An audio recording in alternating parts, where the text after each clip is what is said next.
It's your day in tech history, and it's brought to you by our friends over at Carbonite, where you can get a 15-day free trial by going over to geekazine.com/carbon-free. Jeffrey Powers here. I welcome you to the Day in Tech History, a full rundown of technology history 7 days a week. Subscribe to the show via iTunes, Stitcher, or download right from dayintechhistory.com. Now let's find out what happened on this day, your day in tech history. January 28th. In 1952, the EDVAC, which is one of the earliest electronic computers, runs its first production program. 1958, Lego patents its first brick. No mention if it's a 1Z or a 2Z or a 4Z or an 8Z. If you're a Lego freak, you know exactly what I'm talking about there. So, 1984, Ottumwa, Iowa, home of Radar O'Reilly, and it's the official Tim McVeigh Day in honor of Timothy McVeigh's record-setting 1 billion point one-quarter game. It's the first day held in honor of a video gamer. Of course, this is not Timothy McVeigh, who was the person that was responsible for the Oklahoma bombings. Tim McVeigh and Timothy McVeigh are two different people. In fact, the name spelling is wrong, too. Anyway, let's get back into here.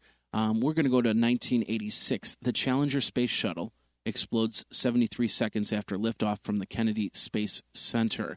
It was a very shocking day. I know I was in middle school at that time, and I was in the wood shop when I heard about this Challenger exploding. 1997, Ian Goldberg, who is a Berkeley graduate student, takes part in the RSA Data Security Challenge. He ends up cracking the 40-bit code and linking together 250 idle workstations to test 100 billion possible keys within an hour. In 3.5 hours, he decodes the message, which read, "This is why you should use a longer key." Also in 1997, the United States Federal Bureau of Investigation concludes that an 8-month undercover investigation, which resulted in a series of raids on homes and businesses across the country, otherwise known as Operation Cyberstrike, it focused on individuals and groups who had passed illegal copies of computer and video game software by any means of like a bulletin board system or something like that over the internet. 1998, internet traffic is rerouted through the University of Southern California as a test to John Postal. Also in 1998, Radio Shack executives announced their intention to sell Compaq computers rather than IBM brand computers in their chain of 7,000 stores. And in 1999, PeopleSoft, which is the second-ranking provider of business management software, announces a plan to cut 430 employees as they form a new business group called Momentum. Now, what's really interesting about this is they've been earning in the first quarter of $175 million. They decided to cut the 430 employees so they could restructure to keep things going, hence the group called Momentum.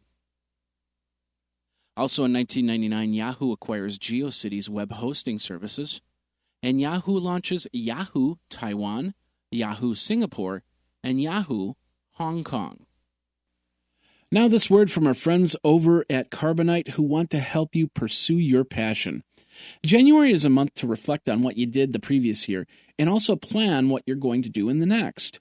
One thing you might want to put on that resolution list is to back up your data. And Carbonite is here to help with that.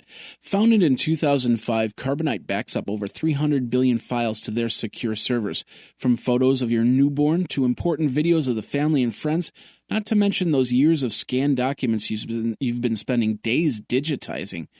All of it gets stored in their secure cloud, so you're protected from fire, theft, and other acts, but also able to pull it down on your iPad to show those cute pictures to friends and family. Your data is secure and encrypted, and if you're a small business in the healthcare market, Carbonite can help since they are also HIPAA compliant. It's your life backed up for $59.95 a year, a small investment in important files.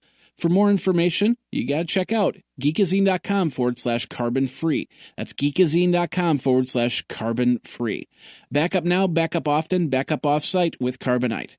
Now let's get back into your day in tech history. In 2001, during the Super Bowl, Tampa, Florida city officials deploy state-of-the-art surveillance equipment at the Raymond James Stadium. positioned at stadium entrance turnstiles, acquires facial scans of attendees and compares them against the database of 1,700 known felons. Of course, their actions raise concern over the ethics of privacy when the security enhancements were publicly disclosed. 2002, Apple Computer begins shipping a Power Mac featuring the 800 MHz PowerPC processor, 256 megabytes of RAM, and a 40 gigabyte hard drive, all for $1,599. They also begin shipping the Power Mac featuring the 933 megahertz processor for $2,229, and the Power Mac featuring a 1 gigahertz processor for $2,999.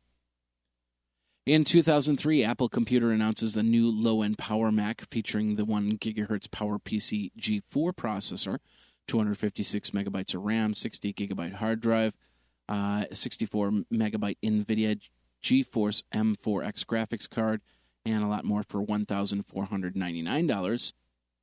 And they also announced a new mid-range Power Mac featuring the 1.25 gigahertz PowerPC G4 processor for $1,999, and the new high-end Power Mac featuring the 1.42 gigahertz PowerPC G4 processor for $2,699. 2005, Jeffrey Lee Parson of Hopkins, Minnesota, is sentenced to 18 months in prison, followed by a 3 years supervised release and 100 hours of community service. He got that for creating and unleashing a variant of the MS Blaster computer worm. During sentencing hearing, Judge Peachman said, "What you've done is a terrible thing. Aside from injuring people and their computers, you shook the foundation of technology." Interesting and powerful stuff there. In 2008, a Michigan woman, Marie Linscott, is accused of using Craigslist to try to hire a hitman to kill the wife of the man who she thought he had an affair with. Anne was arrested after allegedly posting an ad in November for a freelance job. And in 2009, British Airways announces it would allow limited cell phone use on a London to New York flight starting in September of 2009. The House of Representatives rejects a DTV delay, digital TV delay. Eventually, the digital switchover would actually get delayed until June. And AOL lays off 700 employees, or 10% of their workforce. And that's your Day in Tech History. My name is Jeffrey Powers, www.dayintechhistory.com. All the show notes are over at wikizine.com, Geocities wiki. And, of course, you can like the Facebook page and follow Twitter at Day in Tech Hist. Until tomorrow, take care. Day in Tech History is copyright 2015, JMP Enterprise and Geekazine.com.